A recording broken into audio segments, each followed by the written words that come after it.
When the world gets weird and the bills get thick, you call on Clint and you feature Dick. One talks numbers, the other talks slick. Two dads, one mic, yeah, this could stick.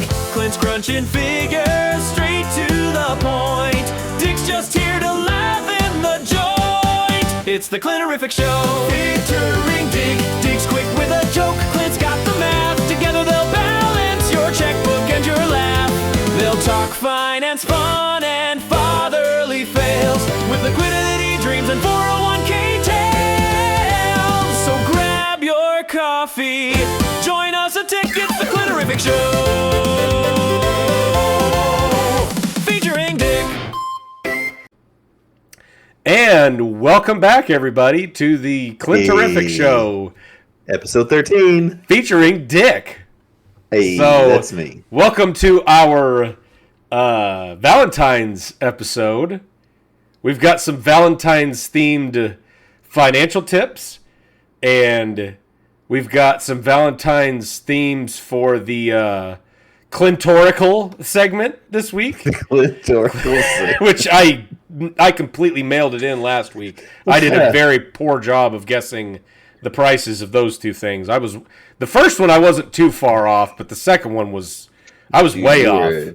Now, you were in another county. That being said, I will be the first to admit that industrial level electric work, I have not had any level of interaction with companies that even did that. So that's a lot of the reason why I had no clue what I was talking about there. But I feel like that's such a niche thing. Oh yeah. And honestly, like, if I was being completely honest, I would be willing to bet that price could be as high as I expected it to be if you were doing it in a bigger city. Because if you're doing it in a skyscraper that has 100 floors and all that stuff, those little boxes are going to add up quickly. So. So yeah, but anyway, like I said, hopefully I'll be a little bit more accurate this week, because I was bad. That second one I was 3 times what it cost. So you can't. It was ridiculous. Yeah. So maybe it's just been a fluke up until this point, and I actually have no idea how much crap costs. And this is the dumbest segment that's ever been created for YouTube, because it's just a moron trying to guess stuff that he has no clue on, and he's way off. I'm not gonna say you hit that one on the nose. Yeah. So yeah, we've got some great stuff this week, and we've got a that was what I was going to say. So I don't know if anybody's noticed, but I've been kind of trying to update the old background here. So I was going to ask. I've got my camera and my camera. Okay. What? Oh, there. You're really bad at this. Yeah. Oh man, I've got my Sony PlayStation. Left. Yeah, exactly. My Sony PlayStation emblem, and then I've got my lightsaber that's kind of there hidden behind the shelf, and then I've got my 2 golden mushrooms. Your lightsaber is smaller than I thought it was going to be. Yeah, it is. It's a pencil. I mean, does it grow? It does. It's not a show. It's not for show. It's a grow. Okay, yeah. Gotcha. And then I've got my calculator, and my sign that says. Is that your first calculator? No. Oh, just one, just a calculator. I don't even think it works, but it's there.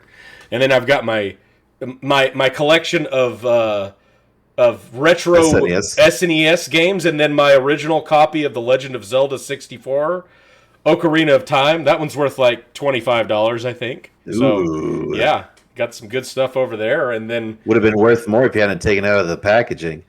Well, I bought that game used like in '99, and I just found it. That was a minute ago. Then I've got Mr. Piggy and the Hourglass. Yeah. Because pigs are smart. And you will love this one. This right here is my authentically autographed. Let me get this and show everybody. This is my authentically autographed Mo Bandy framed photograph. So who's Mo Bandy? You don't know who Mo Bandy is?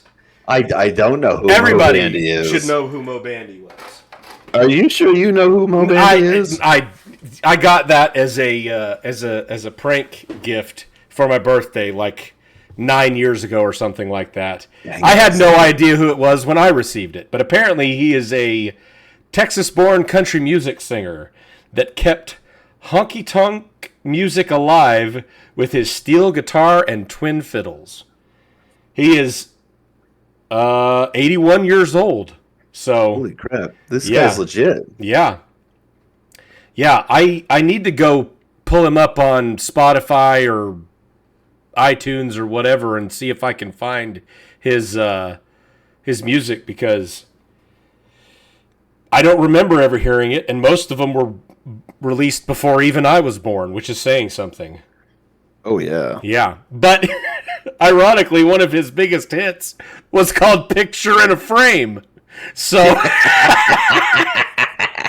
irony of all ironies, I may have the only Mo Bandy existing autograph that's still out there in circulation. So, if anybody finds out that this is worth $5 million, drop a comment, and I would be more than happy to give you a commission. Hey, Clint. Yes. I hate to break it to you. I just found Mo Bandy's merchandise site. Are they all autographed? They have autograph photos for $15. Dang it. But they're not circa 1994 Mo Bandy. I mean, listen, no. Like the autograph that you get from an 81-year-old man is never going to be as crisp as the one you get from a 41-year-old man. So I mean, you got a point there. I'm just throwing that out there. In fact, I'm not even entirely sure that I've ever read the autograph on that. It could be that it was autographed by somebody else, which would make it even more legendary. Like if that was actually autographed by Taylor Swift. I have a Mo Bandy photo that is autographed by Taylor Swift. She wasn't even alive then. Yeah, exactly. Like I just happened to run into Taylor Swift at the mall, and the only thing I had on me was this framed picture of Mo Bandy. What are you going to do? Just not get Taylor Swift's autograph? Of course you're going to. Yeah, obviously. I mean, I wanted Travis Kelce's a little bit more, but not much. Everyone knows that she's just riding his coattails to fame and fortune. I mean, listen, based on the album that she put out, I don't think she's riding the coattails. She's riding something else, though. I believe there's been some references to a tree trunk. Something like that, yeah. I'm not sure what that's about. Anyway. Excuse me. So yeah, we're gonna dive right into our Valentine special now that we've gotten completely derailed on the decorations behind me. So speaking of being railed, something about Taylor Swift just came into my mind. Speaking of being railed, oh man. Okay, so what we're gonna do this week is I've got the top 5 budget ideas. Oh. For men out there trying to wow the wife this Valentine's Day. And these are all budget friendly that are not going to cost you more than $100 tops. Now obviously $100. Yeah. Sorry. Do what? It's not going to cost more than $100. Well, I know $100 or less. $50 is a lot. Okay. Well, maybe my bar is a little bit higher than others of you out there. So mine is on the floor. Most of these are even less than 50. So, all right, now you're talking my language. Yeah. So yeah, we're gonna go through the top 10 ideas to wow your wife this Valentine's Day. I thought you said 5. Sorry, top 5. Excuse me. The price for the first one is $10. So I can't buy 10 different items, Clint. Hang on, yeah, man. Exactly. Okay, so idea number 1. We're going to call this Amazon now. We're going to call this Memory Lane Night. So this one costs $10 to $40, depending on how crazy you go with it. So what you do is you go and print out 10 to 20 photos of you together. Walmart prints are cheap, so that's going to help you keep it in the budget-friendly zone. I got a problem with this one already. I don't take any photos. We did. They don't have to be ones you took. Photos. And this doesn't even say that it has to be necessarily of you. Just 10 to 20 photos. You want to just go download some off of somebody else's Instagram. You're probably going to get you're going to get better results. You're going to get better results out of probably of pictures of you together, but hey, go with what you got. You just go to Walmart and you buy one of those picture frames that has the pictures already in it. Just leave it in there. Yeah. Save some time. Yeah. So you got your 10 to 20 photos, and then you handwrite a little note as to why you picked those and why that memory is important to you. You lay them out in a timeline order and end with a note about the future. You know? You're painting a good picture. And here's why it works. Okay. It shows effort. It shows attention. It shows long-term thinking, because you're not just being like, oh, I completely forgot to do something for Valentine's this year, and it's 7:45 February 13th, and I got to get something. Even if you did this in 5 minutes, at least it shows that there was some time and effort put into this. And you can do a cheap add-on and throw some dollar store candles or tea lights to make it more romantic. Oh, what's so romantic? I don't know. Anyway, what's romantic about a fire hazard? I mean, I've heard that danger is an aphrodisiac. Oh. Well, light the carpet on fire. I don't know what that word means, but I've heard it. Danger? No, aphrodisiac. Oh. No, fire. Where? Yeah. So, yeah, that one would keep you in the $10 to $40 range, depending on how crazy you went with the photos. So, idea number 2. I'd be writing notes on the stock photos from the frame of the store. Remember this time? Yeah, remember this time when we weren't ever this couple? It's like an Asian couple or something like that. You remember that time we went skydiving? We never went skydiving. Oh, man. Yeah, that's great. All right, idea number 2. Okay. I took something off your plate day. Cost of $0 to $30. Impact level projected to be high or extremely high. What to do? And a lot of these are highly contingent upon what your spouse's love language is. So if your lady likes, acts of service, then this one's probably going to be the way to go. But if she likes gifts, then, probably go with the one about the photos and stuff like that. Just depends on, what your lady likes. And, as kind of a little added tip for this segment, because apparently a lot of guys have problems with this. So take this, for whatever it's worth.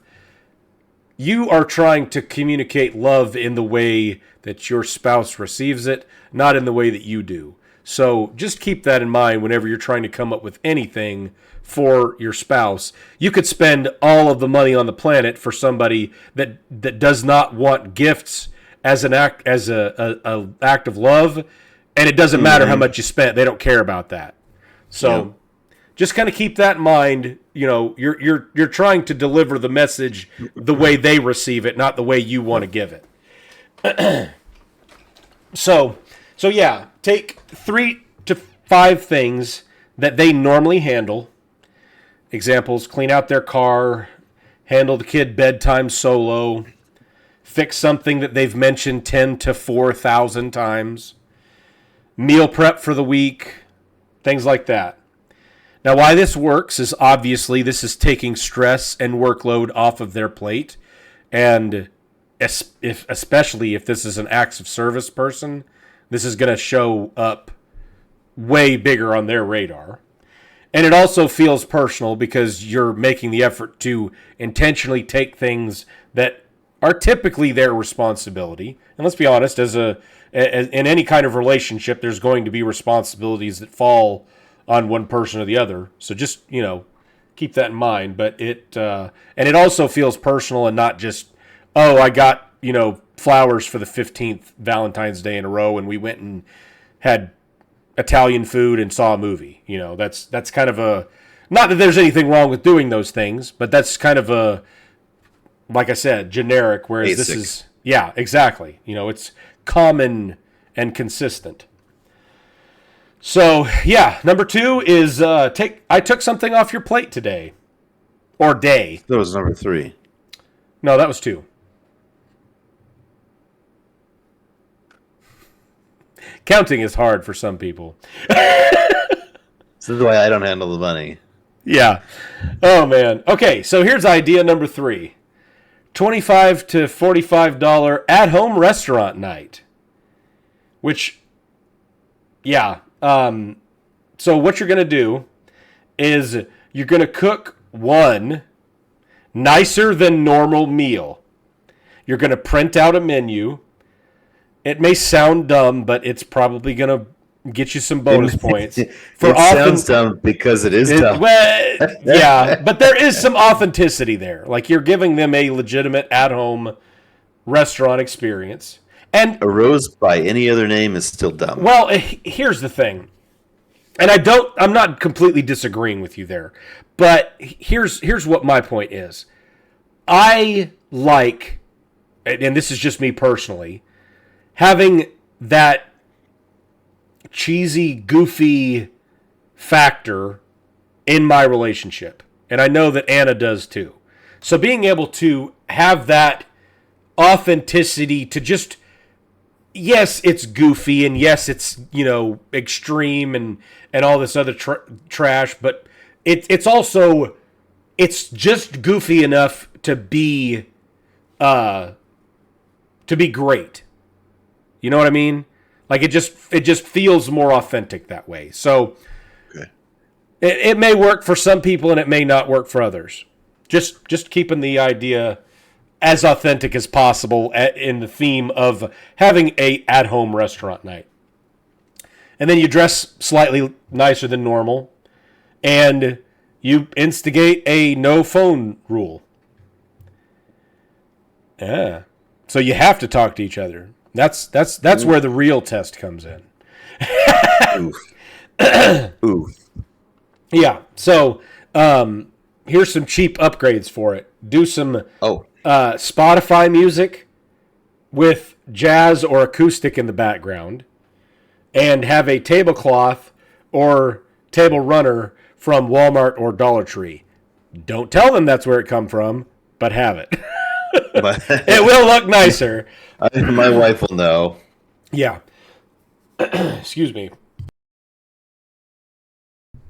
Sorry, I've got the last little bit of this perpetual cold that's been going around down here is finally starting to go the way of the dodo. So yeah, idea number 4, open when letter pack. What does that mean? Letter pack. Yeah. So this costs about $10 to $25. And so you write letters. How you came up with these price ranges? Because of the cost of things that you need to do these things. I mean, if you're cooking at home, you could cook a pretty nice meal for between $25 and $60, depending on what you did. You do steaks. I mean, good steak is going to be between $10 and $15 a pop. So, okay. That right there is $30. You do decent sides, and then you pay for the table runner, and you're at $60. Jeez. Yeah. So anyway, write letters and then label them open when you're stressed. Horny. Yes. You could do like 50 letters that say that. But make sure to shuffle them in and don't just do like the first 5. Open when you're mad at me. Open when you can't sleep.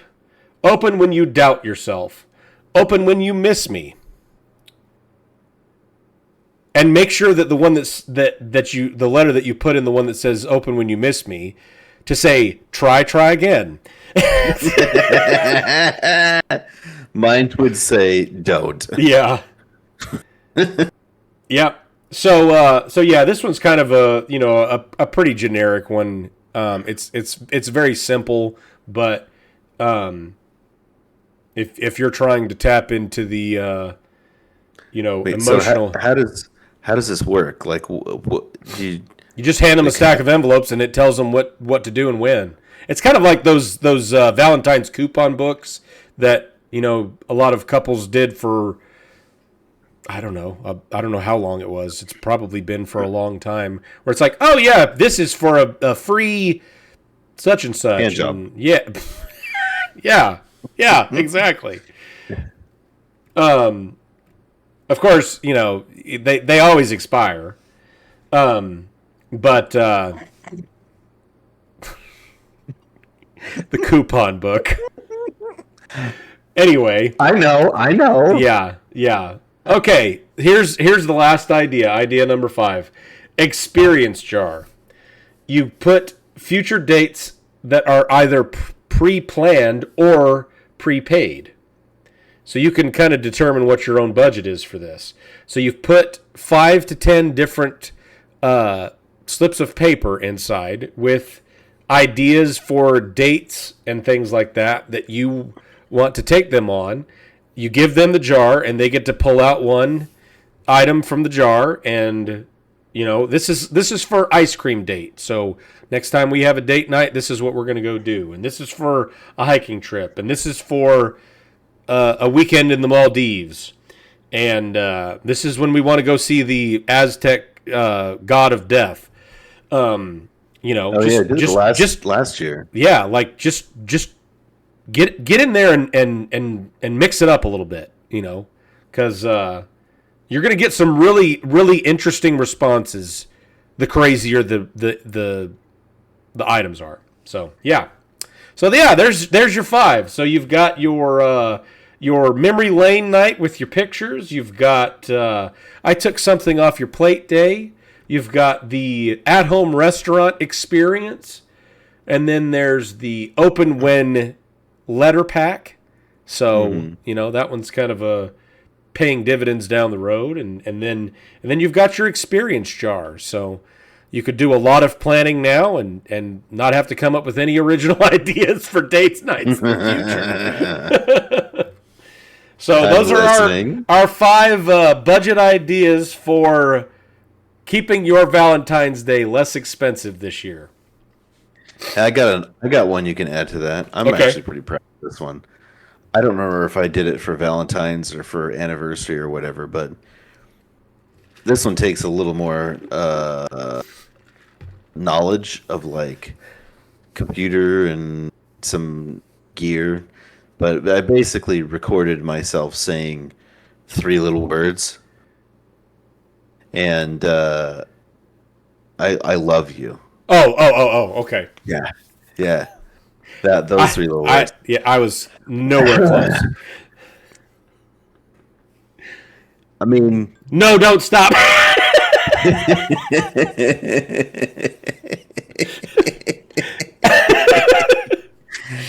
That one put on the cutting room floor. They didn't make the cut. Yeah. So I recorded myself saying these words, and then I took the recording, and I had a program, and you can probably find one for free where you can see the wave of your voice, and I blew it up so you could see like what it looked like when I said I and when I said LOVE and then YOU, and then I like screenshotted just that and printed it out.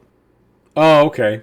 Yeah. So she's got a picture of me, of my voice saying those 3 little words. And I don't have to say them anymore. It's great. I can just point to the picture frame. It's sitting right next to your bed. Yeah. Right there. Yeah. You never tell it to me anymore. I did it that one time, and it's all that it takes forever. It's sitting next to you all the time. Yeah. If it was going to change, I would replace this. Just tattoo it on your eyelids. That way, every time you blink, you see it. You're speaking my language, Clint. Yeah. Oh, man. Oh, okay. Well, that is all we've got for the budget ideas for Valentine's Day. So, Boy, were they budgety. yeah, they were budgety. Yep. Save yourself some money, but get some results while saving money. That's the goal. Yeah. So results. So Clintorical? Do what? Is it time for the Clintorical? Yes, it actually is. It's time for the Clintorical segment.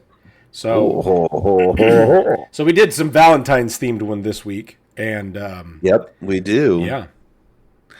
This first one, you're gonna love this. All right. You ready? Yes, I am ready. All right. So we got two scenarios. Scenario one. Okay. Custom. You got your pen and paper, old man? I have my pen and my paper. I am ready. All right. Custom Valentine's proposal event setup. Okay. Proposal setup event. Okay, let's hear it. All right, so a small event services company specializes in intimate Valentine's proposal setups designed for a single evening. These events are staged for maximum emotional impact and photography. Maximum photography. Well, la-di-da. Go on. I want to know what kind of proposals these are. Yeah, I'm gonna have to go look this up after we get done because I would love to see what these maximum emotional response type events are. Is there penetration? I mean, I think they have some room for penetration in the market.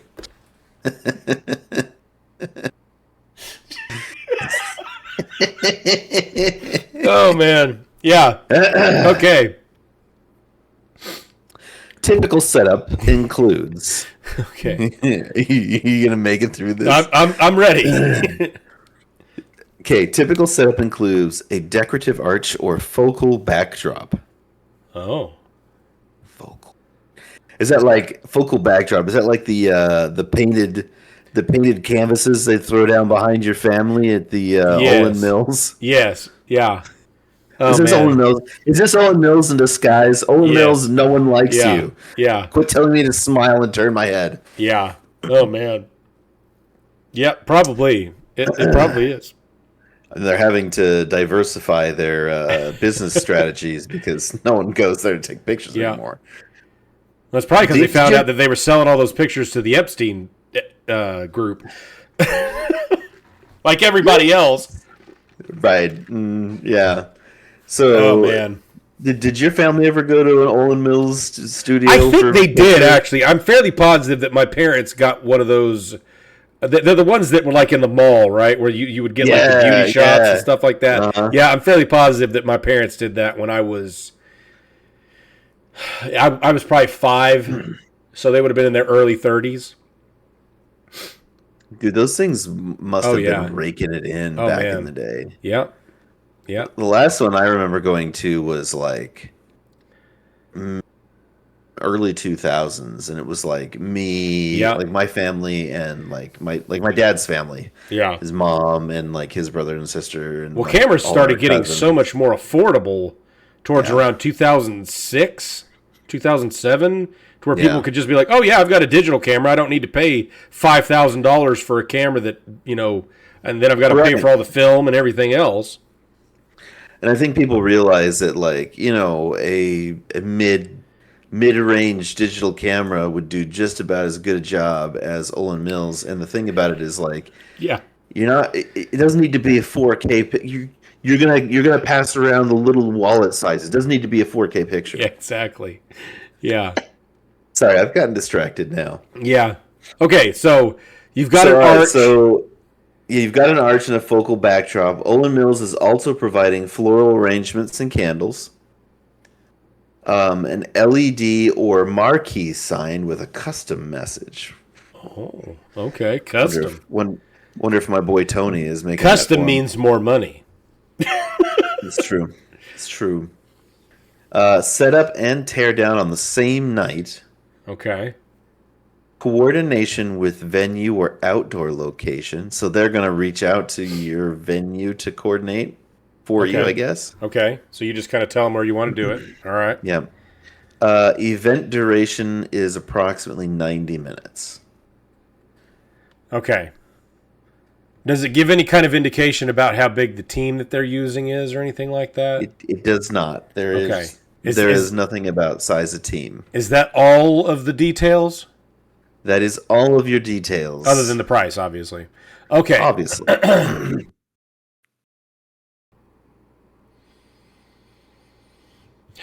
This one's tough because this kind of stuff, obviously there's the emotional factor, and the fact that it's custom. They've got to come up. I'm sure they probably have some level of generic archways that they're going to use, but there may be some level of modification that they have to do on that end. And considering the fact that they've got to have it to where they can set it up and tear it down in the approximately 90 minutes at the venue, I would say that there's going to be a minimum of 4 people to do it and have the photos and stuff like that. That's kind of my guess from a team perspective.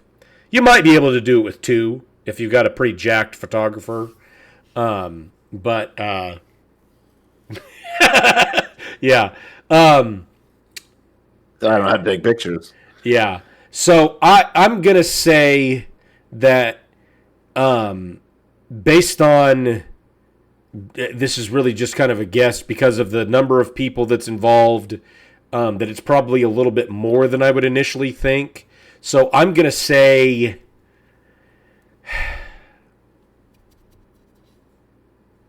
$2,200. Ooh, you're close, but you're a little high. Really? Okay. Okay. And honestly, that was so. Let's say if that's the case, then I'm going to go down to $1,750. So the customer price range is $1,200 to $2,000. Okay. Average price is about $1,600.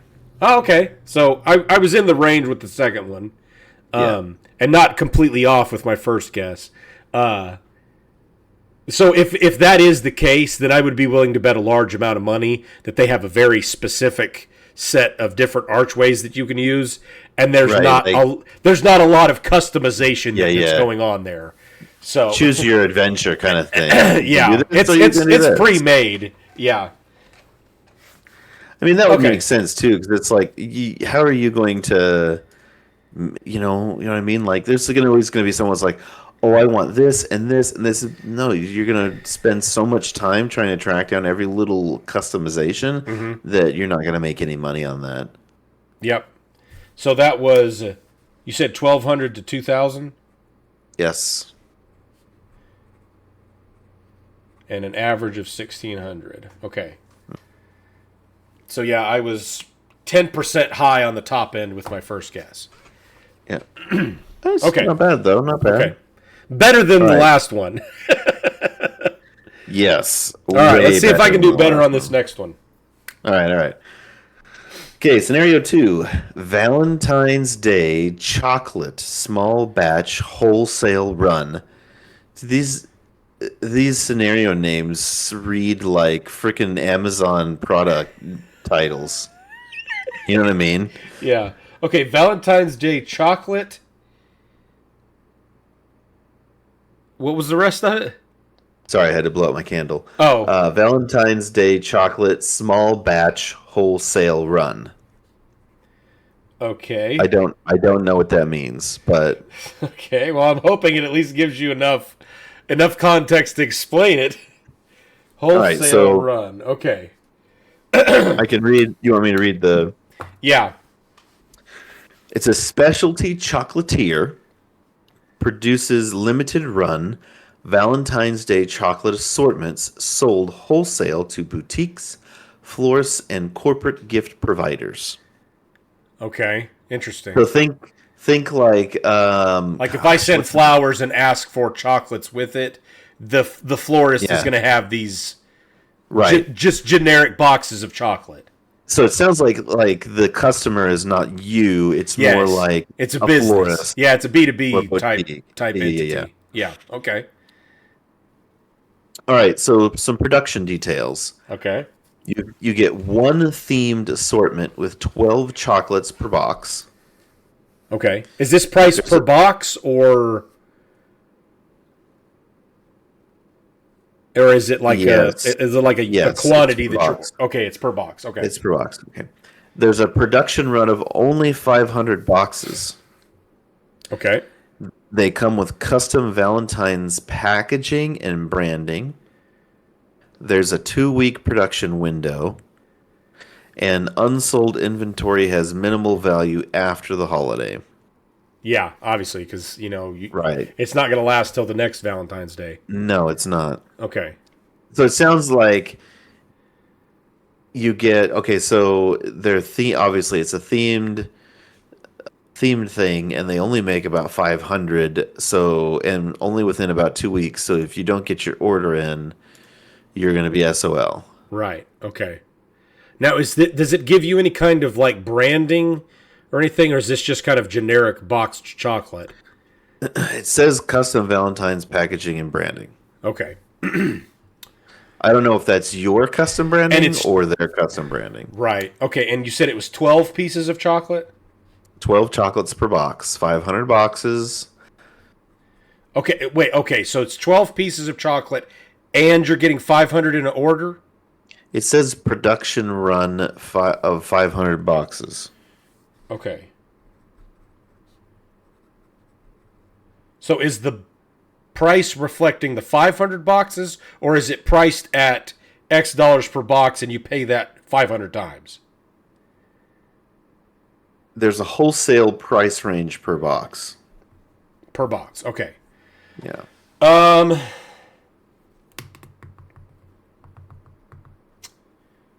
Okay, so the custom piece is going to be at least some level of a premium, and considering that there's 12 pieces of chocolate, I'm going to go with, and obviously this is going to be a significantly cheaper product than the previous one because everybody knows how much a bag of candy costs. So because of the custom nature, I'm assuming some level of custom packaging, and the fact that it's wholesale, I'm going to go with $8.50 per box. $8.50? Yes. You're low. Really? Yeah. Like really low? Yeah. Interesting. Okay. Like you're more than 50% lower than the low end of the price range. Really? So these must be nicer than I'm imagining, apparently. I think so. Okay. So if that's the case, then I'm gonna go $37.50. And now you're on the other side. Really? Yeah. Hey, you're botching this one pretty bad. Yeah, apparently. Apparently the second one is duping me these last two episodes. So so it's like what, 25 bucks? $18 to 26. Really? Interesting. Yeah. That's per box though, for only 12 chocolates. Yeah, so here's my thought process on that. So I'm thinking from a costing perspective, these companies, a florist is putting a box of chocolates with the flowers that are already being paid for. Right. I would have assumed between 75 cents and $1 per chocolate. So, at 12, you're at $12 on the high end. That would be my assumption, but I would guess, based on what you're telling me, that's probably closer to the cost per chocolate, and once you adjust for margins, that puts you in the 18 to 26 range. So I mean, that makes sense. But yeah, I'm kind of surprised that it would be that high, because largely something that should be highly determined in the price is the fact that you basically have 2 weeks to use these, and then they're garbage. So there's sure incredibly high demand for a little while, and then no demand after that. So that's part of the reason why I was aiming on kind of the lower end from a price perspective. But yeah, okay. Well, win some, you lose some. I did not do great this week. No, but you know what? There's always next week, Clint. There's always. Yep, I'm going to start practicing for this because. Yeah, you I do need that. I need to do better. So yeah. Well, we didn't really have a chance to touch base before, and I know we've got our going deep segment after this, but yeah. I was kind of reflecting a little bit this past week on my rant about the insurance court case and all that stuff, and I had some thoughts, after reflecting on this, and there was obviously an enormous level of frustration about, the fact that we've been dealing with this stuff for 4 years now, and they tried to settle with us out of court about 5 different times, not anywhere near what they should have been offering us, because even if we had taken the settlement, we wouldn't have even have broken even in costs that we incurred hiring the extra engineers and lawyers and stuff like that. So it just didn't make any sense financially for us to take a settlement when we were getting hosed on if we took the settlement.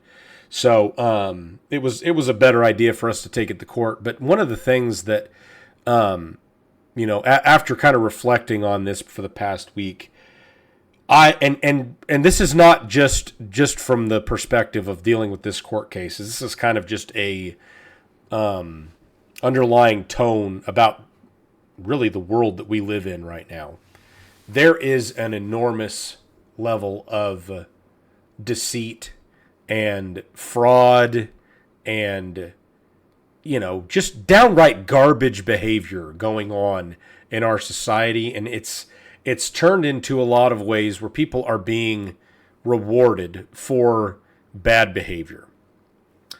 We have been, been incredibly fortunate with our business to be working with mostly what I would consider people of integrity, and especially with us, doing this this podcast now and talking about things that are important in life, and how to make yourself more successful and have better levels of mental health and physical health, and how to be a better father and how to be a better husband and things like that.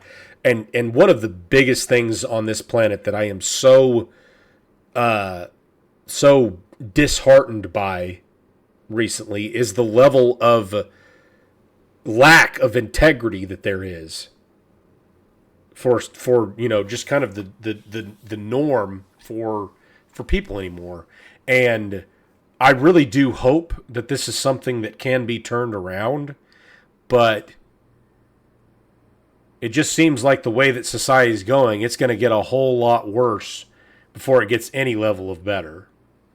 So, I was thinking about it over this past week and just kind of thought about it from the perspective of, what does it mean to be, and have integrity, and even beyond that, to just be, be authentic, because that's something that, with all of the AI changes that are going on right now, there is an enormous level of inauthenticity that just it's taking away from life, It's incredibly infuriating for me to be scrolling through TikTok or log into Facebook, and 97% of the crap that I see on there anymore is just AI generated garbage. And what's even more insane is the level of people that believe that any of that is even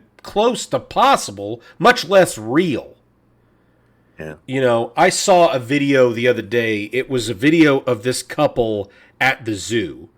And when you're looking at the video, some of this AI video generation stuff has gotten incredibly real looking. There's huge levels of realism. And I saw this, they're standing next to a tiger cage at the zoo. The tiger is standing on the other side of the plexiglass wall, randomly decides that it's going to jump 19 feet straight into the air and land on top of this plexiglass and then jump down into the stroller of this couple that's got their baby, infant laying in the stroller, and then they've got their toddler that's next to them. And as soon as I saw the cat jump, I'm like, yeah, this is so far out of the realm of realism that it's insane. And there was comment after comment after comment of people saying, this is horrifying. Why would they have not had that zoo set up, taking this into consideration that a tiger can jump 19 feet straight up in the air?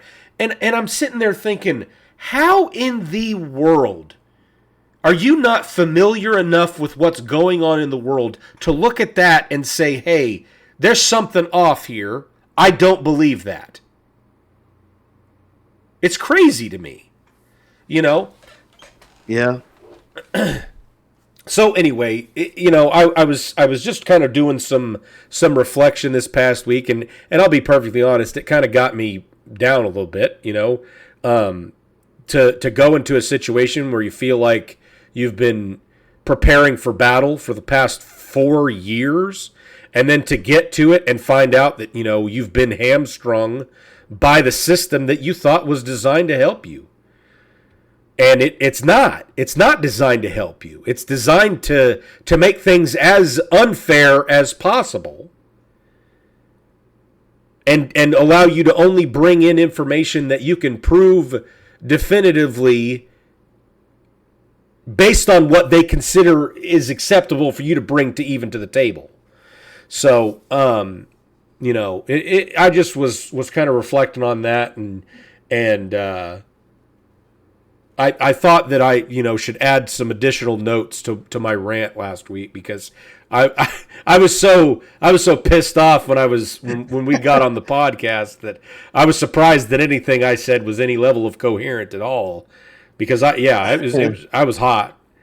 I know. I remember asking, "Is like, are you sure you want to do this tonight? Yeah. Are you sure you want to do this tonight?" And so Dick here and I have known each other for a very long time, and I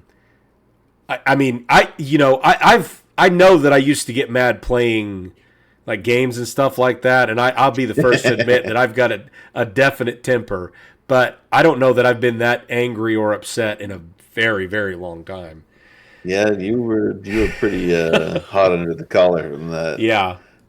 I mean, I get it. Like, I'm not going to say that I wouldn't have had a somewhat similar reaction. Oh yeah, no. So I don't think that your frustration and anger was necessarily misplaced. Yeah.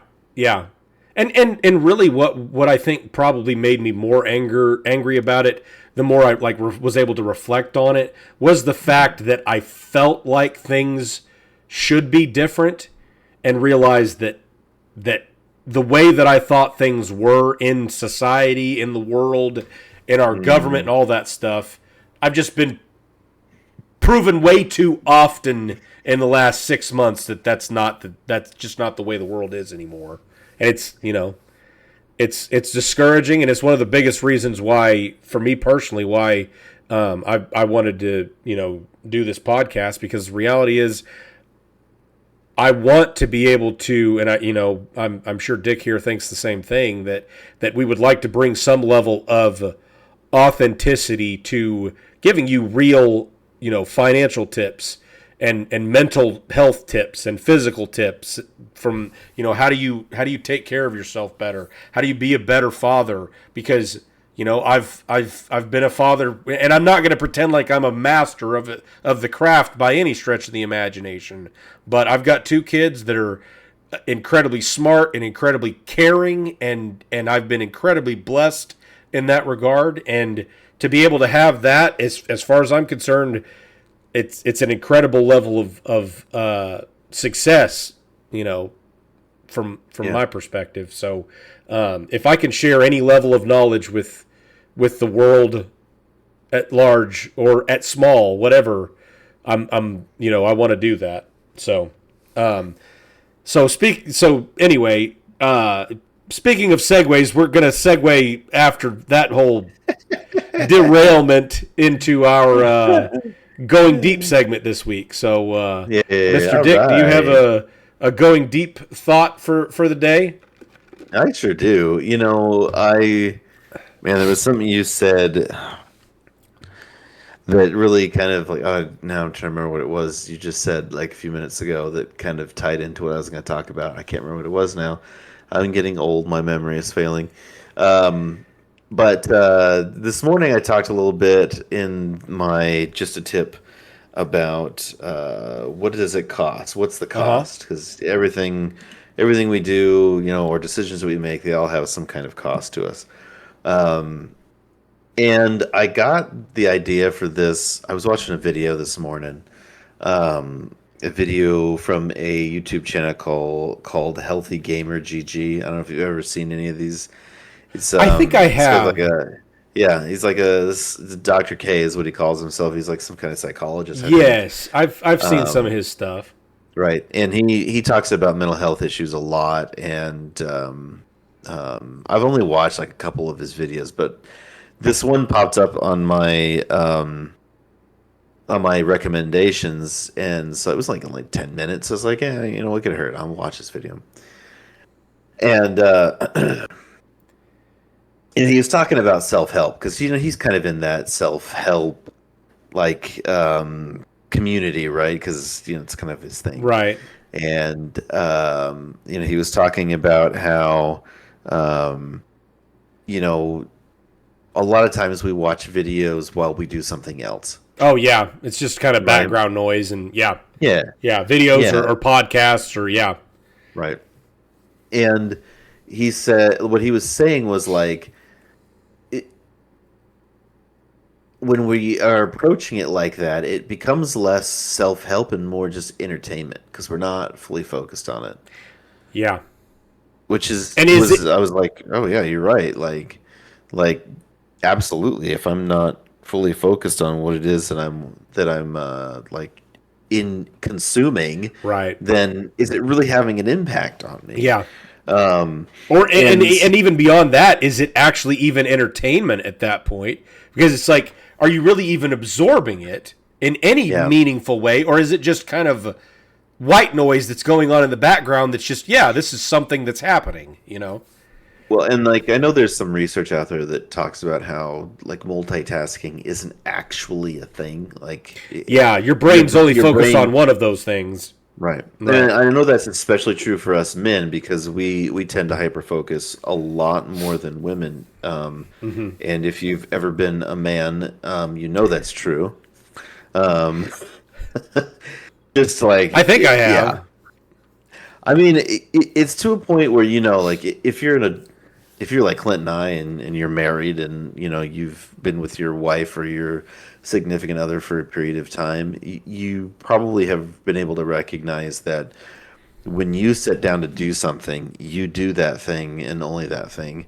But when your significant other, I'll have to specify in this case, when your female significant other goes to do something, they're constantly thinking about 20 other things at the same time.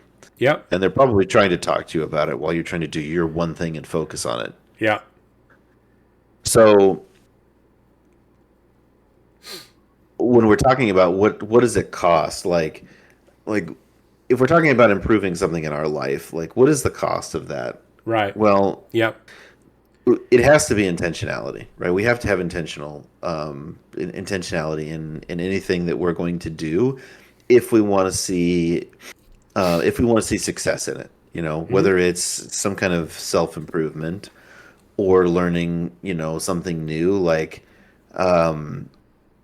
if you're studying, for example, man, I remember people used to they'd watch TV or whatever movies while they study. Like I don't think that was really effective. Yeah. Looking back, I don't think it was effective at all. Um, so there's a cost kind of inherent to these things, and if I'm going to study and learn, then I am not going to be able to do some of these other things. Like Right. I'm not actually going to be able to watch a movie while I write a paper, because what's going to happen is I'm going to focus on the paper for about 20 seconds. And then you want to watch then- the movie. Then I want to watch the movie, and I'll watch the Exactly. movie for 5 to 10 minutes. Yeah. And I'll be like, oh, I got to do my paper. But then it's like, wait, What I was. What's Yeah, happening? What's exactly. happening? Yeah, my whole thought process was derailed. exactly. And then you end up just watching the movie, waiting until it's over to actually start your paper, and then you never get it done. So one of the things that Dr. K was talking about in this video, and I'll share with you the name of the video at the end because I thought it was really good, and he talked about a lot of other things, but this is kind of my takeaways from it. Is that we have to appreciate the cost.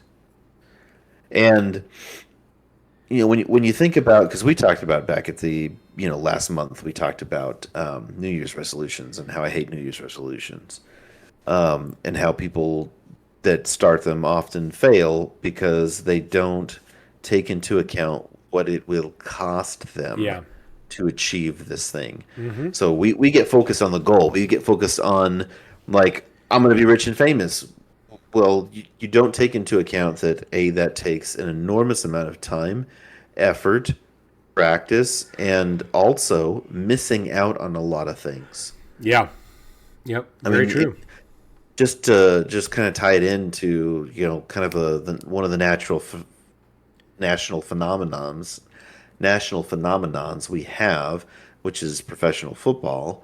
Like, do you think that those players that even the ones that just made it to the Super Bowl, made it there without having to sacrifice anything in their lives, any time spent with friends or family? Like, they got to do it all and they made it to the Super Bowl. That's if you think that, you're an idiot. Oh yeah, no, it's crazy the amount of time sacrificed, money sacrificed, energy sacrificed. I mean, there's no way you get to that stage without enormous levels of multiple types of sacrifice.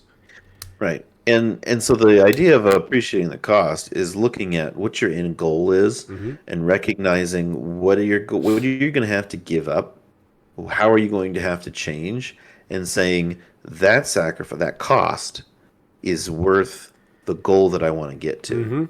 Yeah. And if you're not willing to do that, because to use some of the examples that Dr. K did, you want to learn how to make video games, you're going to have to learn how to code. And learning how to code sucks. And you're going to code something, and then there's going to be bugs. Well, then what do you do? Like, there are what happens those when you hit setbacks. your first wall? Yep. Yeah, and so a lot of people they get this idea in their head. I'm going to do this really cool thing, and then when they start in where you have to start in at the low level, and they find out how hard it is, they falter. Yeah. And when I was thinking about that too, I was thinking, one of the problems with our culture now, with the whole instant gratification nature of how we consume things, is that right? I think you know where I'm going. Yeah. We have lost the ability to push through hard and boring to get to that goal. So that's actually a really interesting point. And I was listening to a YouTube video, and to be perfectly honest, I don't remember even who it was that I was listening to. But they were Because talking. you weren't listening to it. Well, you were doing something else at the same time. Yeah, that's part of it. But I had I'm listened to so like guilty of it myself. five different videos that were on because it was on like an auto playlist, and it just pulled up five Right. kind of and there was a bunch of different guys that were talking about it. But the interesting thing that came out of one of the videos, it was talking about millennials, specifically the older millennials, so our group. So basically, if you were born from, because I think a millennial starts in like, what is it, 85? It's like 81 or 82. Oh, is it? Okay. So like, the 82 through like 88. So you're older, you're on the older side of the millennials, but the world changed so rapidly for us while we were in our developing years. Because if you think about how things were in, I was born in 86. You were what, 85? 84. 84. Okay. So if you think about how the world was, and, obviously being able to remember everything about the world at that point, 91, I was 5 years old. You would have been, what, 7? So at that point in life, I had a Nintendo Entertainment System. Wow. You see this controller up here. That was the first controller I ever used. I mean, obviously, that's not a real one. That's what it looks like. That one's enormous compared to what the original massive. Controller. Yeah. So I'm sure you remember this as well as I do. The original Nintendo games were relentlessly difficult. Oh yeah, man. If you compiled a list of the top 10 or 20 most difficult games of all time, I would be willing to bet an enormous amount of money that 90% of those games consisted of the Nintendo Entertainment System. Two that come to mind are Contra and Battletoads. Battletoads. Incredibly fun games, but so difficult. Just insanely difficult. And the thing was, when video games were kind of evolving at that time from arcades to home entertainment systems, Atari and those were kind of the first ones that really broke that barrier, because up until that point, you design a video game, it's an arcade machine, and I don't even know if some kids that are alive today would even know what an arcade machine is, because they're not really, I mean, I guess they have them at things like Dave and Buster's and stuff like that. Most of those games are just ticket machines. They're not like the arcade style, Street Fighter and stuff like that, where they were designed to be difficult so they could eat every quarter you had. And that just translated directly into game programming for the home entertainment systems, because that was how they knew how to program games. Well, when you find out that it doesn't matter how difficult it is because you've already made the money off of the game, then they started scaling back the difficulty, adding in options to make it a little bit easier for themselves. And then games like Super Mario Brothers came out, and Super Mario Brothers is still a difficult game, but it's not the extreme level of difficulty that a lot of these other games had. The thing that's interesting to me, that our generation that grew up playing those kinds of games and having to rapidly adapt to a rapidly changing world, created a system of, you're not going to get me down just because I lost a few times. It made a lot of the older millennials incredibly adept at losing and getting back up and trying again. Because if you play Contra for more than an hour, you're going to get your butt kicked for an hour. You're going to die over and over and over and over again. And even then, you might make it to the second level. You get 3 lives, and every time you get hit by anything, death. There's no life bar, no get out of jail free card, none of that crap.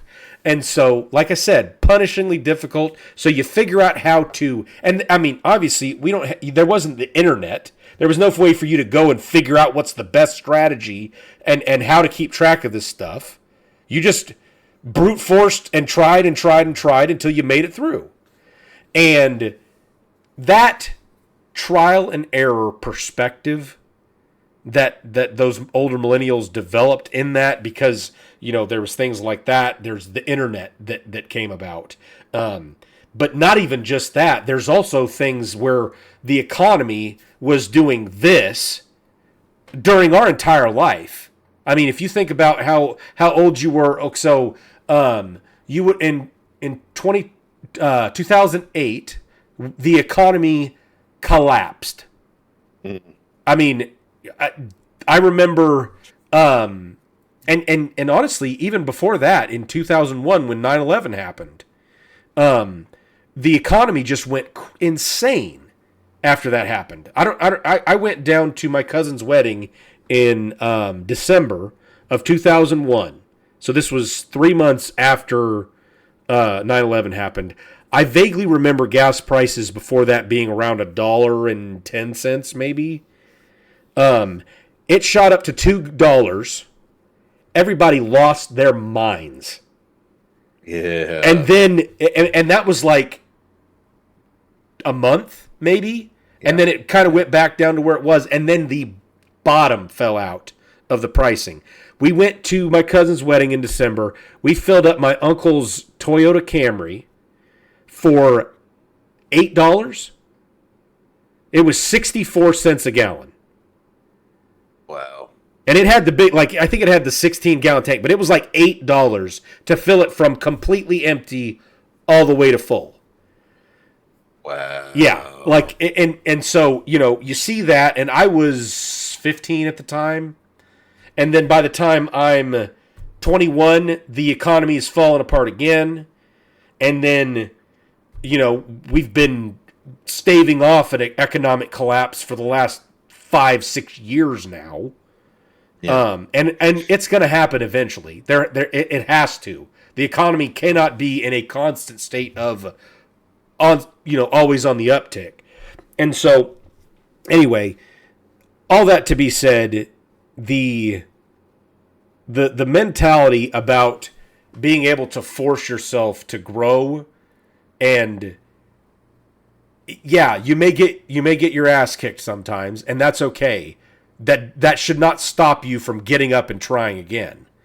That's where winners are made, is the ability to keep getting up and keep trying and make that extra trip to the gym and do that extra run at 5 o'clock in the morning and all that stuff. So that's how these people in the NFL, there's costs that are associated with. And I know that was kind of a roundabout way of getting back to really what we were talking about, but it's the truth, is being able to understand that the cost is there, and that's okay. These things can have costs, but you just have to make sure that what you're doing is that cost is justification for the reward. And if the cost ain't worth it, modify your goalpost. Because changing it a little bit may make it to where it is worth doing. Yeah, I think embracing the idea that if it's something worth doing, I mean, the change is always hard. Yeah. But if it's something worth doing, then the cost that you pay shouldn't be such a drudgery. It should be actually, to an extent, it should be something you look forward to. Like, I can finally offloading this, and I'm moving closer to my goal. Yeah, exactly. So yeah. But that takes intentionality, and that's the biggest thing, is being intentional. And the name of the video that Dr. K posted is why you should stop watching YouTube, which I find hilarious. Interesting. The subtitle of that was, "Please don't listen to him." And if you do, find us somewhere else, because I'm going to be posting these on some other platforms as well. So Right.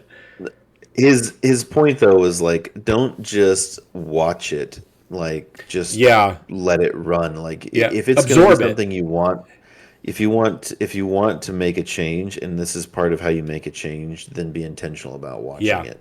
Yeah, and that's a really good point.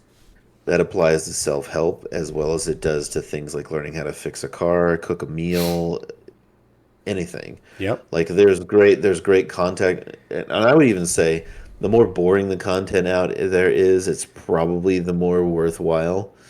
Yeah, it's true. A channel that I picked up just a couple weeks ago called Project Farm. I don't know if you've ever seen this guy. He does these reviews on products, and it's very random. All the products, well, at least it feels very random. But like he's on backpacks, air fryers,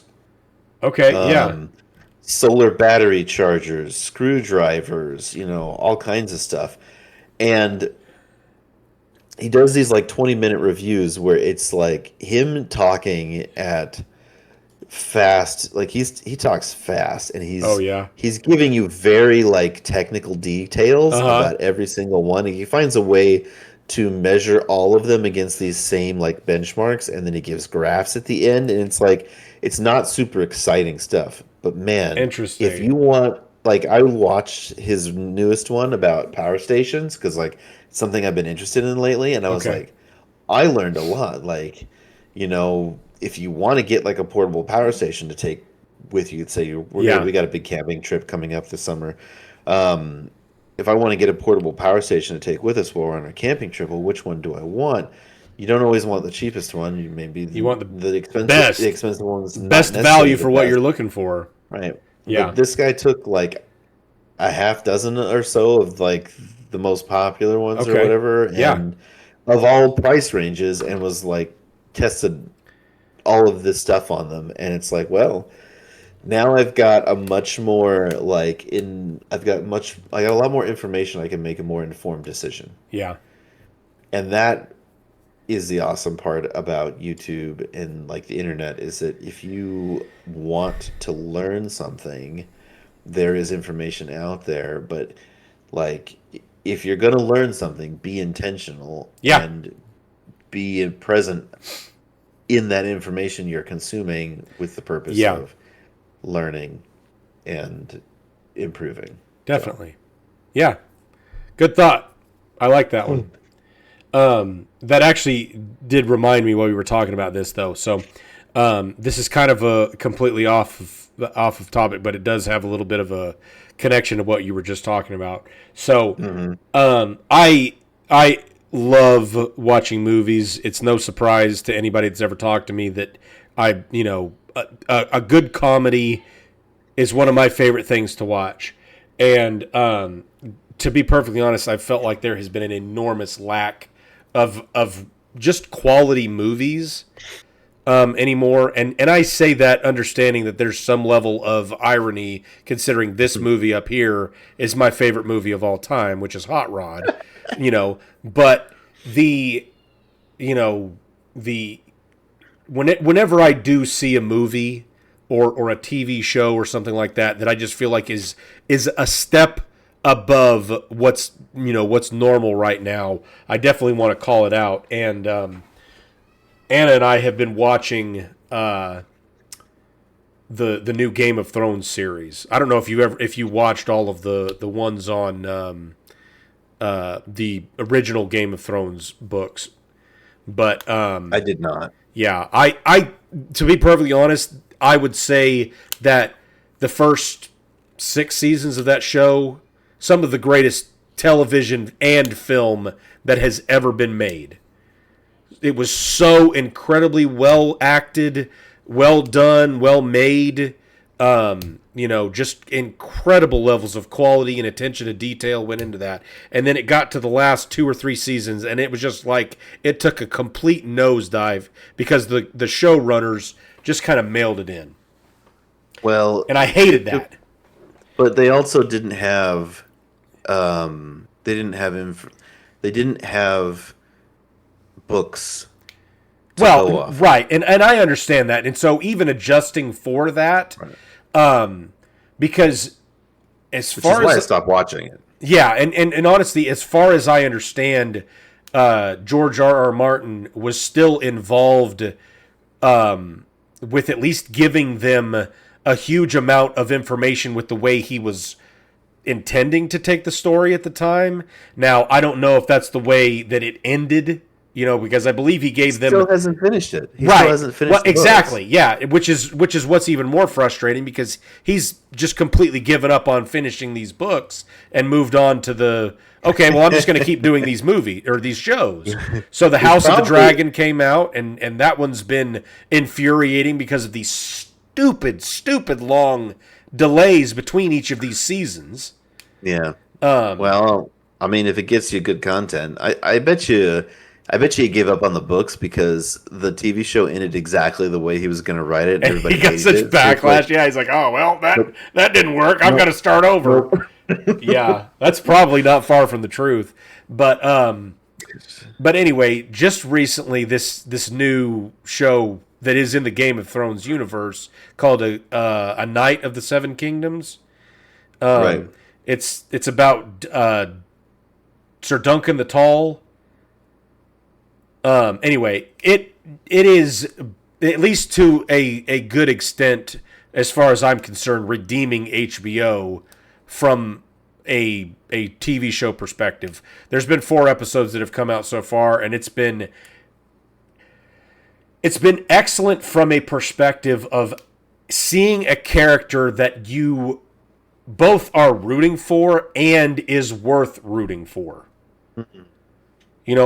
I just feel like so often these movies anymore, they try to make the villains out to be so relatable that you have empathy for them, and it's gotten to a point where they muddy the waters so much with these horrible people, or they make the heroes just do the most horrible things, or they're just so poorly written that they never struggle. And part of a good story is seeing that struggle. This may sound goofy, but the reality is one of the reasons why I love Hot Rod so much is because you get to see a enormous growth arc for the main character. He starts out if you put lightsabers in his hands, this could be a great Star Wars movie. And I don't say that as a joke. Like, the reality is the beginning of the movie, if for those of you who have not seen it, he is trying to figure out how to beat his stepfather's ass. His stepfather married his mother. He has a stepbrother. Him and his stepbrother get along very well, but he's trying to earn the respect of his stepfather. And the only way he can do that is by kicking his ass. Well, his stepfather beats his ass every time they fight all the time. And so that's the gist of the show, the movie. He finds out that his stepfather has a bad heart and has to have a heart replacement. Well, he does all these stunts to raise money to save his stepfather, and raises the money, gets him a heart replacement just so he can kick his ass. And it's incredible. And so it's just the kind of character that you see him. He starts out, he's just a goofy kid who wants to do stunts on his moped, and you see him come up against his first struggle with his losing the fight against his stepfather. It's the same thing like Luke in Star Wars, and in the Fellowship of the Ring and the Lord of the Rings. Gandalf falls in the pit with the Balrog, and Luke, loses his aunt and uncle, or loses Obi-Wan to the war. So like there's that, that very definitive moment of I lost, and so bringing back these traditional, what I would call traditional values about this is a good guy who's trying to do the right thing. He's trying to stand up for the weak and the downtrodden and things like that, while still coming up against some levels of conflict with both outside sources and internal struggle of, hey, this if I did this, I may make some money and put myself in a much better political situation, but this is not the right thing to do, so I'm not going to do that. And that kind of stuff is just well written. So, if I'm making a recommendation, if you get a chance to watch that was really good. And another movie that we watched was, I don't know how this went under the radar, and I do not give Disney praise lightly because most of the stuff they've made in the last 10 years has been downright garbage. But we watched a movie this past weekend called Ron's Gone Wrong. It came out. Say that 3 times fast. Yeah, exactly. Ron's Gone Wrong, and it is hilarious. Super funny, good message, good characters. It's about this kid who is in this world where everybody has gotten these little. They look like the little Android icon robots. So your social. I remember seeing trailers. For yeah, I never even saw a trailer for it. It just popped up on a recommended list on Disney because we were watching something else, and I saw that and I was like, "This looks like something I might enjoy." I turned it on, and it is excellent. It is funny. It's got some great levels of family, and it's not one of those where it's just like, oh yeah, they had a hard time because their mom died. It actually gets into the real emotional impact of something like that. And so yeah, highly recommend it. Zach Galifianakis does the voice of the robot. So just kind of a brief plot synopsis. The boy gets I think they're called B-bots. He gets a B-bot, but it had fallen out of a truck, and so it was damaged. And because it got damaged, it does not do the software update that it's supposed to do when you open it and get it out of the box. And so it just goes nuts and can do a bunch of things that they're not supposed to be able to do. So then it goes through the antics of him trying to they call it your best friend out of a box. Because it basically has all of your social media and everything else like that built into it. It makes friend recommendations based on who else has a B-bot, and the whole society changes to be revolving around this for these kids, and it's just really interesting to watch because he's the one kid who doesn't have one, and then he finally gets one, and it's on the fritz. So, but obviously Zach Galifianakis is hilarious. He does the voice of the robot, and it's just really funny and entertaining to watch. So yeah, I don't typically make recommendations to watch one of the newer Disney films, but this one was definitely worth watching. So if you get a chance, you should definitely check it out. So anyway, well, that's the gist of what we've got going on this week. So a little bit shorter of an episode. And just to give some teasers for the next few weeks. So we have being teased. Yeah, we've got an interview lined up with right tool, left tool, whichever one Aaron is. So left tool. Left tool. So yeah, so he's going to be coming on, I believe, next week, barring any kind of issues or anything like that. So we'll have him from the Lawn Tools. And then I've been working on lining up some other interviews, and I also have another one. You may recognize this name, Mr. Dick, Colin Kruger. Oh my gosh! Yeah, there's a name. Yeah, so there's a name I've not heard in a long time. Yeah, so I was talking to him the other day. So he is a programming engineer for Microsoft, working heavily in the AI industry right now. So, wow. So he's the one making all the RAM prices go up. Yeah. Wait, I have a bone to pick with him. Exactly. Yeah. So, yeah, we're going to bring him on and do some questions with him and get some, maybe a little bit of some answers, a little bit of insight into the belly of the beast with some of these AI companies and changes and things like that are coming through. So yeah. So those are coming up in the next few weeks. Aaron is next week, and then Colin, I believe, is going to be in 2 or 3 weeks. So yeah, come check us out for those interviews. Those will be real insightful for